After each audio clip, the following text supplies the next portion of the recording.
half boy. I'm gonna do that better. Rough boy. Half boy. Half goblin. Half boy, half god, all Apollo. You're listening to Ranking Rick Riordan, a podcast about Percy Jackson and the whole wide rest of the Riordanverse. I'm Dad. I'm Olga. And I'm Clara. And today we're discussing the Trials of Apollo as a whole. Yeah, we're going to get right up into it. So let's start reviewing the series. General thoughts on the series as a whole. Go, Clara, go. It's my favorite. It's my favorite of the series. Series I. Yeah. Okay, done. Reviewed. Done. I did it. I don't know where it stacks up for me. I like a lot about it, but I also have issues with it throughout. Also, Hidden Oracle's part of it.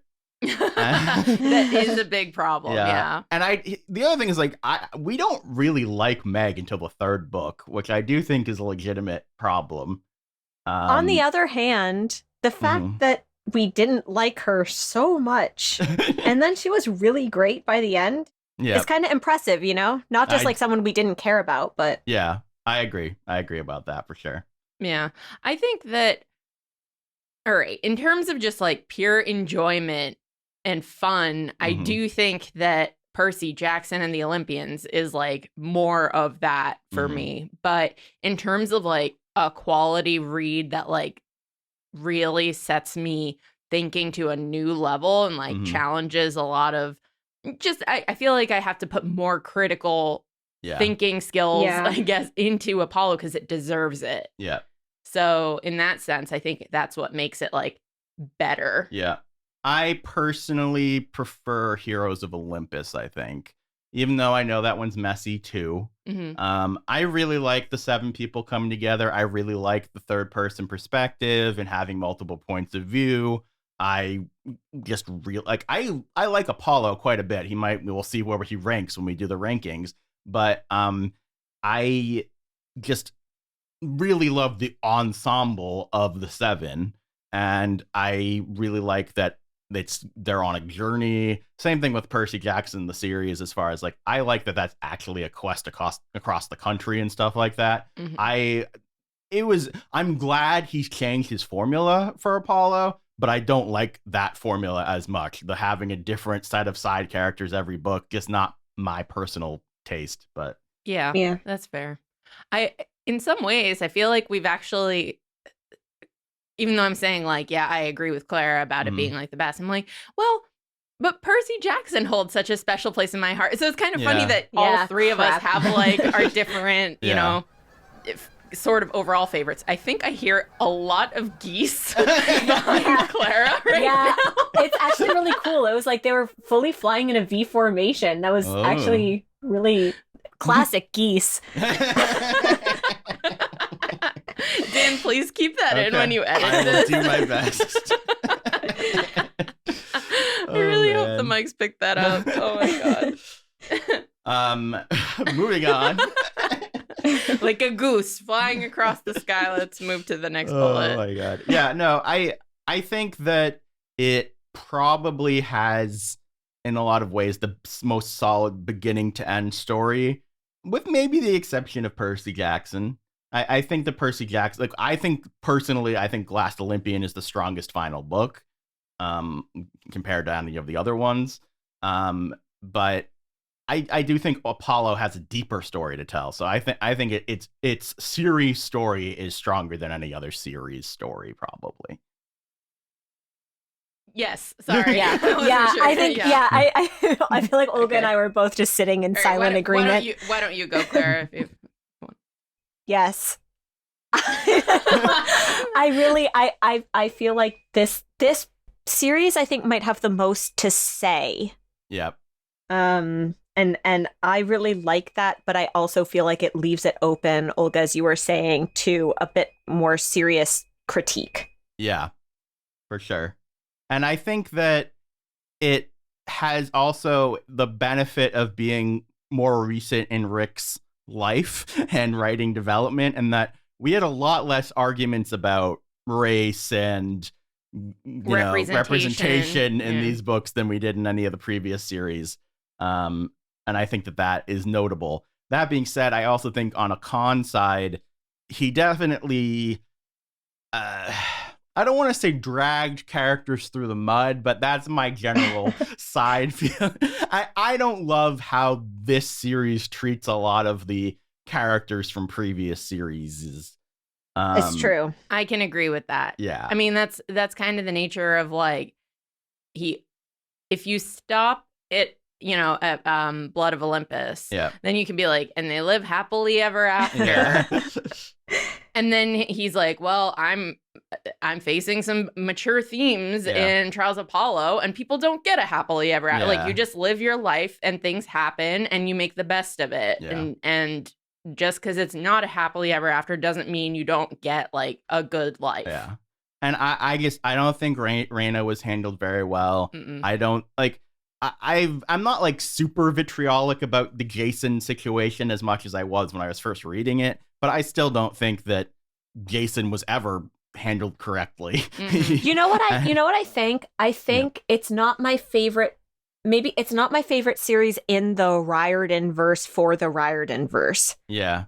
I think it's I think it feels like a different thing that brought in characters who I care about.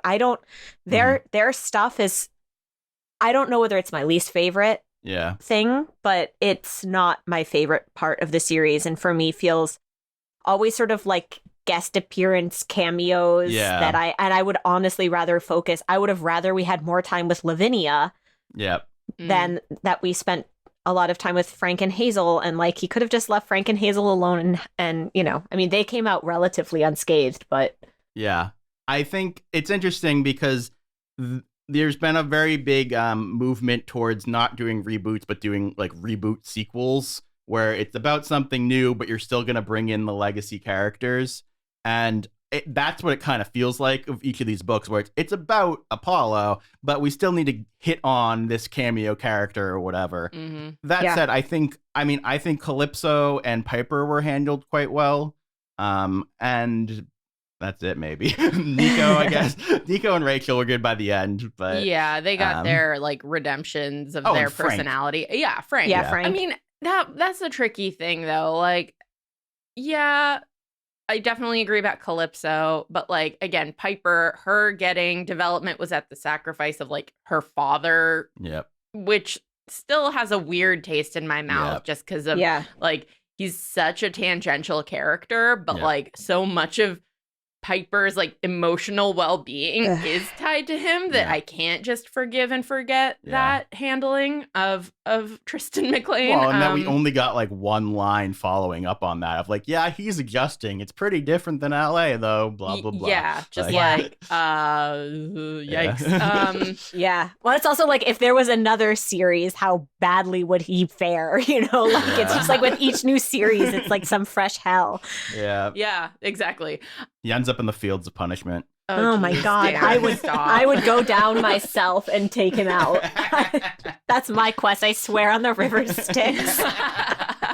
And you know what that means now. Yeah. Nothing. No. Well, if anything, like the very, all right, total side part, but because we're tangent, but we're already talking about it.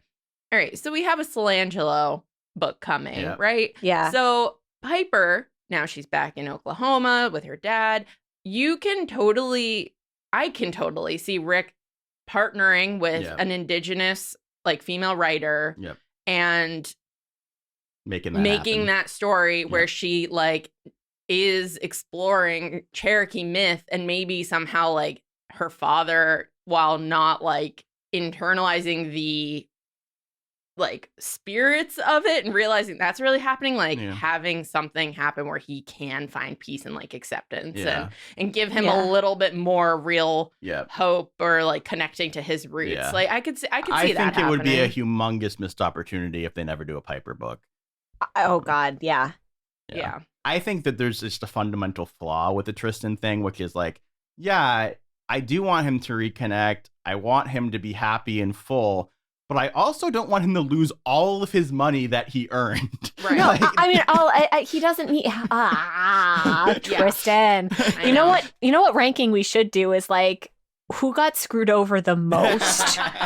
And like I think Jason Tristan makes the top of that list, though. I think Jason is 1 and Tristan is 2. I think Apollo is 1. I think Apollo is 3. Yeah.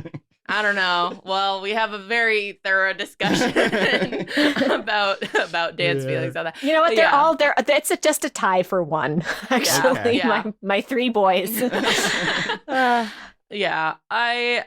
Anyway, so we were saying about how like, oh, we have the legacy characters and how they feature and how it's good. Yeah, I really, in some ways, see where you're coming from, Dan, and could just kind of wish like their cameos really were just cameos and we had like completely new people. Well, the way Percy was handled, I think, is actually like the best in some ways. Like it the really example is of a that. cameo. Yeah. I honestly thought, I mean, even with Nico and Will, I was like, well, this is weird. Okay, sure. But it felt like a cameo. Mm-hmm. And it's not like he ruined Nico's life again. Like, would have. Yeah. I don't know what I would have done, but. Yeah. I mean, maybe I'm being too negative because, like, Leo is good, too. I enjoyed Leo being in that book. He just wasn't really necessary, I would say. No, and he took up a lot of the book for not being necessary. When I think that book especially, the side characters were really, really good. Like the new side characters were awesome. Yeah. I will say, and even though, Lit for coming sure. back and redeeming him and having him grow. Like even that was. I do like how they evolved Leo's relationship with Calypso, though. By making it more complicated and kind of ruining their happily ever after. I personally do like. No, I do too. I'm just saying this is exactly it. Like you can end Blood of Olympus and Heroes of Olympus and be like, and they live happily ever after and he rescues her. And then it's like, oh, it's actually more complicated because she's immortal now. And like, you know, what happened, their lives aren't just about each other.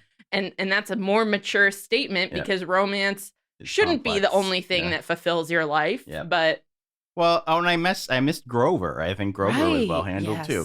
Grover was well handled. Yeah. Since we're talking about this, why don't we rank the ensemble casts of each of the 5 books? So like book 1 would include like Paolo and Kayla and Austin, but it would also include Percy and Nico and Will. So it's the overall cast of each book and what changes each book. And I think we can agree that the worst one was Hidden Oracle. Yes. And do we agree that the best one was Dark Prophecy? Yeah. Yes. Okay. Now, what do we think is second best? I think Burning Maze is second best. I think I mostly agree with you. There's a lot of plant people. But there's also Piper, and I like the big-eared guy. Crest. Crest. We always forget his name. And Grover's great, and Coach Haggie's great. I really like Will and Nico and Tower of Nero. Yeah. Mm-hmm. I feel like it's really close for me between Nero and Burning Maze. Yeah. That's fair. But they also have the Trogs, which I'm not a huge fan of. They're like good. Yeah. For me, the problem is that so much of it is like redemption. And also we don't, aside from the Trogs, it is just circling back to the Hidden Oracle people. So I feel like that's kind of not fair because they get like double credit. Yeah. I think it goes Hidden Oracle, then Tyrant's Tomb, then Nero, then Burning Maze, and then Dark Prophecy. I think so too.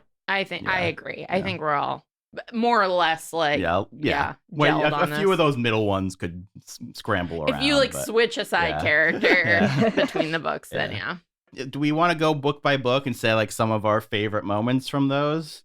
I can start. Yeah, why don't you do that? So for Hidden Oracle, I do have some. Yeah.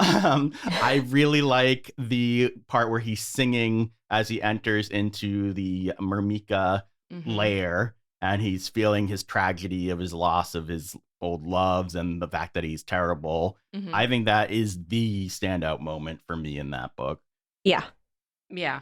I would say the only other moment I have for that book, compared to all the other books where like every other chapter I was like, oh my God, it's wonderful. the other one was the grove, as it was burning, like just the imagery there was haunting, and really sets the tone. Looking back on it, really sets the tone for the rest of the series. Like that is a moment where everything changes. And that is a great moment. Yeah. And I do think that in terms of like, I don't know, some as a kind of left field pick is the Peach Orchard. I think that was like a pretty good like comedy action. Like, I'm not saying it ranks with the emotional moment. Like, I definitely for myself agree more like the Myrmica Cave, and I would have also said the Grove and the Dryad Sacrifice, and again like Apollo coming to terms with his terrible past, or like starting to come to terms with his terrible past. But just in terms of comedy, like there's hope there for Meg. There's hope there for like Apollo being somewhat funny, like and again Percy being there. Sally's great in this book. The Sally apartment, the apartment scene was really good. That makes me almost want to move the Oracle up on the side character list, but I think that's just the only redeeming side character. Something we never talk about is the spirits of the geysers. I actually kind of like them too. They were funny. That was funny. Yeah. Good Riordan. It wasn't like a completely terrible book. And again, I think almost. I think now that we're done with the series, I could see myself going back to it and getting more out of it and being like, all right, I already like Meg now, so I can find her somewhat more charming, I guess. And I mean, Kayla and Austin are fine. Harley's fine. I don't, Chiron is so obnoxious in this book that actually I'm changing my, he drags the side characters down so much. It's a betrayal. I hate Chiron in this book. Really bad. That's the thing where I'm like, I could be like, Harley, the annoying kid. And it's like, but Chiron enables him. So it's actually Chiron's fault. So boo Chiron. Moving on to Dark Prophecy. I really, as a fun moment, I really like when he's like high on the water. That was pretty great. And honestly, that whole sequence of them in the cavern is highlight for sure. Just everything with Commodus. All of those flashbacks are so, oh my God, they're like emotionally torturous. And just really, I don't know. I don't even know what to say. It got so dark. It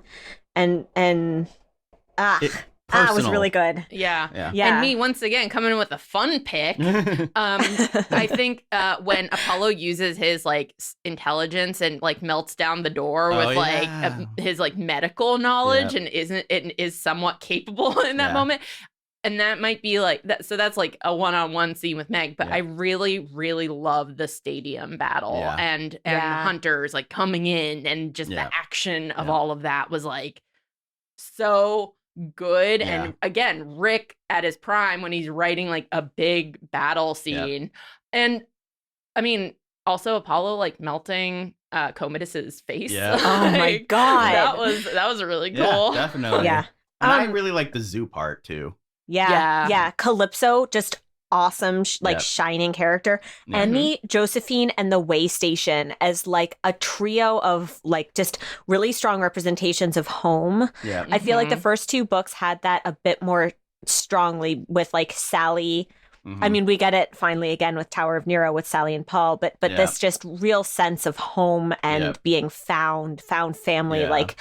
It's also deeply comforting, which balances out, I would say, like perfectly the really dark tone with Commodus.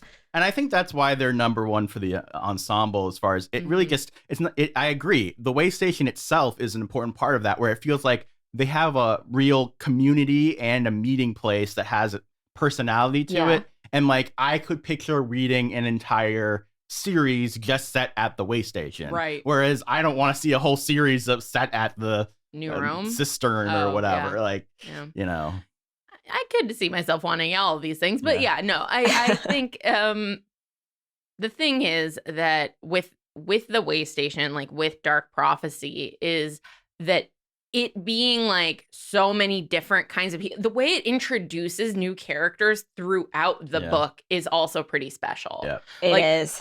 We start off like, oh, we're thrown into Apollo, Calypso, Leo dynamic already. And then you have a few new characters. And then you have a few new characters. And someone who's an enemy becomes an ally. And the way that just all comes to head without losing at the climax in the cavern with Meg and Apollo, it just, I feel like that was the most skillful introduction of people and like giving everyone special moments. And I think it was very helpful that, I agree that Meg came in halfway through, I think was a really smart choice. It was so unexpected. Like you know, obviously we know she's not off the table, but like, oh, this person who betrayed Apollo is just back and we're going to make her work now. And even they have like the tender moment of like, can you teach me how to play piano when this is over? Like even something like that being thrown in there.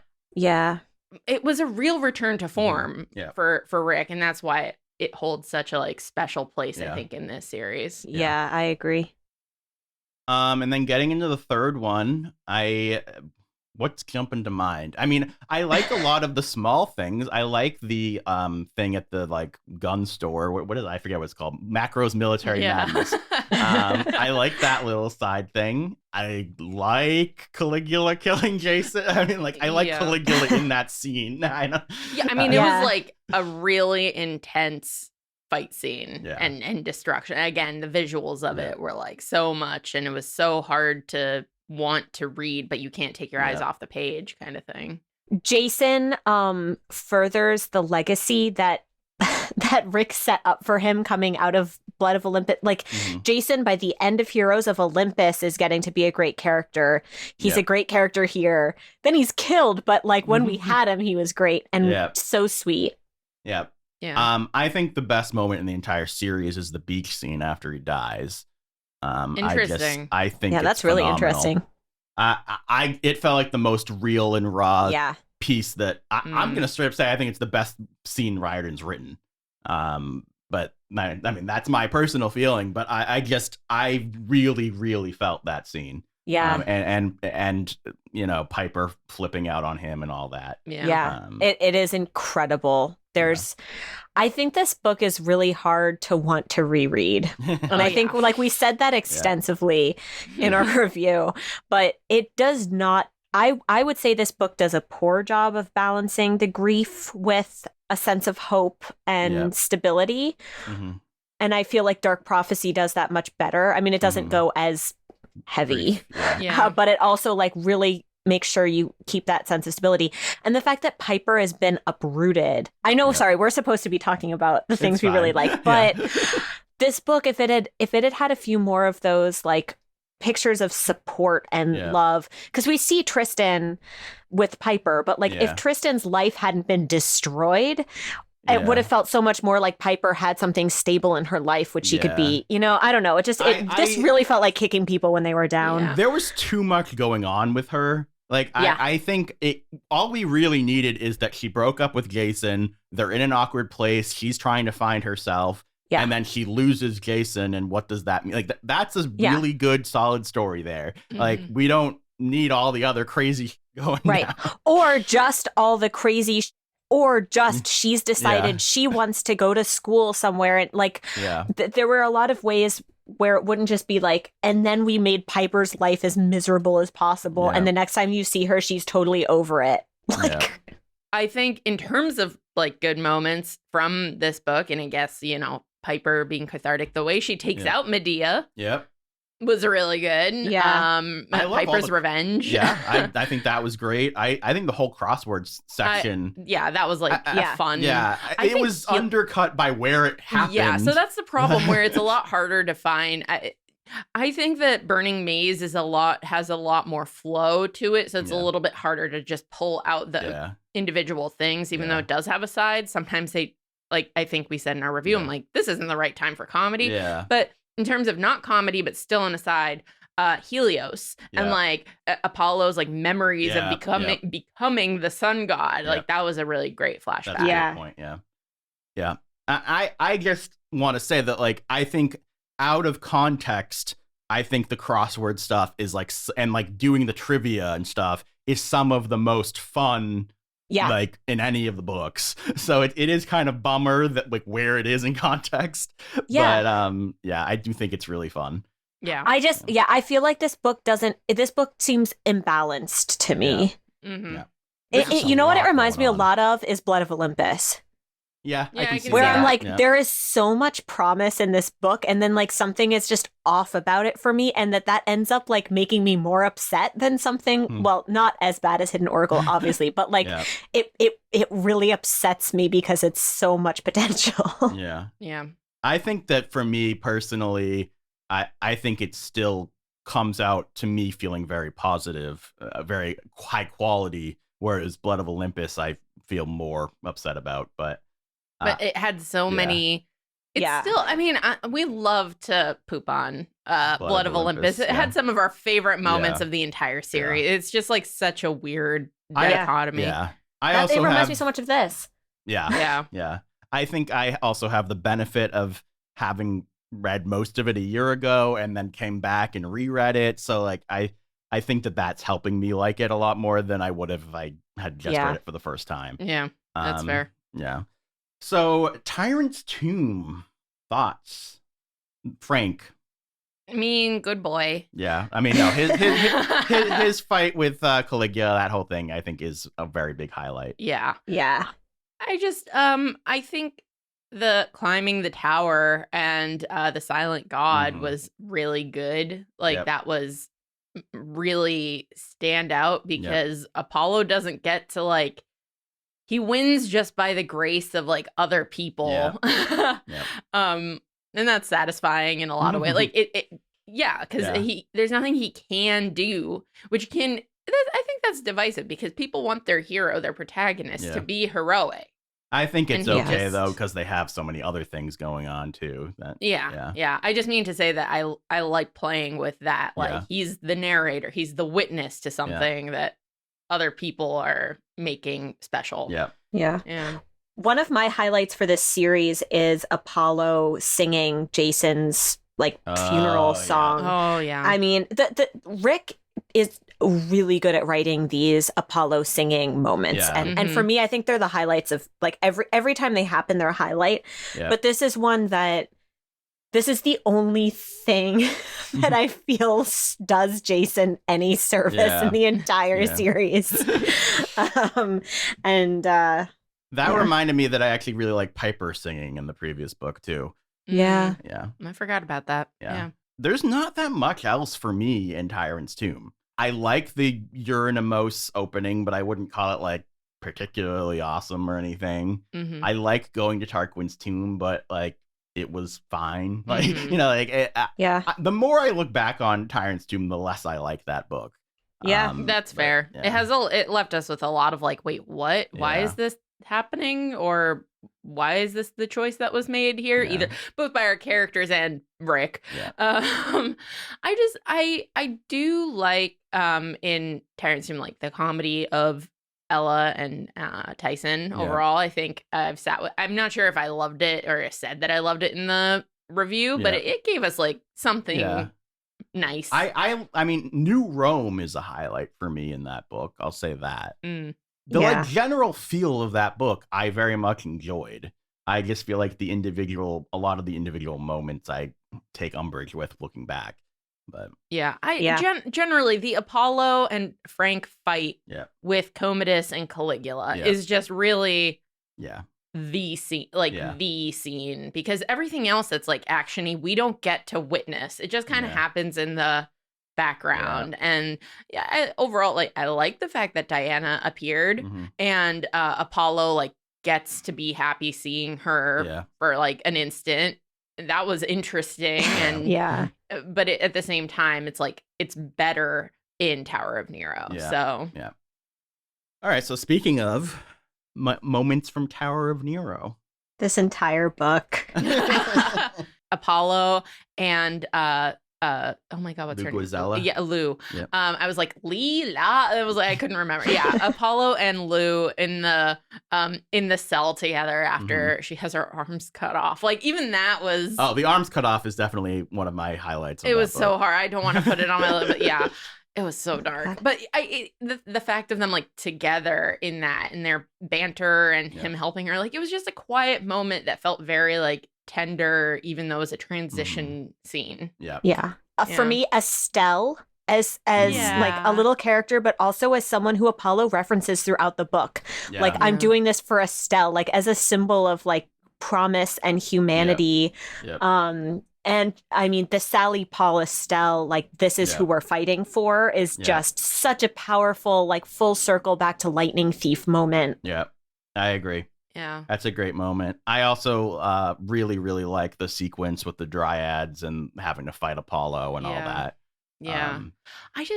Meg is really good in it. Like Meg coming, the way she does get to face off against Nero and like reject the things, he projects onto her. The heartbreak of, I mean, obviously, I think this is controversial, but the tragedy of Apollo waking up with Artemis is just like one of those things that's not going to leave me for better. No, I really do like that scene. It's it's so tragic that I'm just like, oof, it's right in the heart. Yeah. I also think Arrow of Dodona dying, that's a high slash into him talking to the forest. Yeah, I just Nico getting I don't know. Nico is just overall is so good in it that's nice. Rachel is so good in it. I really like the sequence at Rachel's house. Yeah. Again, I think that's what I'm saying is like the downbeats of Tower of Nero are really good and important, and he really nails them in a way that, again, same or similar to not Hidden Oracle. Why do I have you cannot remember the names. I can never remember the Dark Prophecy. Specifically, Dark Prophecy. Thank you, Dark Prophecy. You want to know why I forget Dark Prophecy is the like title of that? Because in my brain, those just seem like two random. Like those are words that are applicable to all the books. Dark Prophecy. It's all of them are dark prophecies. So there's no reason in my brain where I'm like, why is that one the Dark Prophecy? So because it poisons you and stuff. Apollo is poisoned in Tyrant's tomb as well. But not by the prophecy. Kind of. Anyway, just saying. That's why I have a mental block on it. Just thinking about the scene at Rachel's house made me go, I kind of wish Rachel was going with Nico and Will in that book. Because it's usually a trio that goes on quests, and I liked her dynamic with the two of them. I'm interested in the format change though, about it being Nico and Will. I really want them to confirm whether Will is getting his own chapters. Maybe once we get closer to it being published. All right, and here we are going to cut this episode because with the rankings and everything got very long. So we are ending this episode as a short Apollo review, and then next episode will be our full rankings, overall rankings, Apollo ranktastic. So thank you guys for listening, and may the gods be ever in your favor.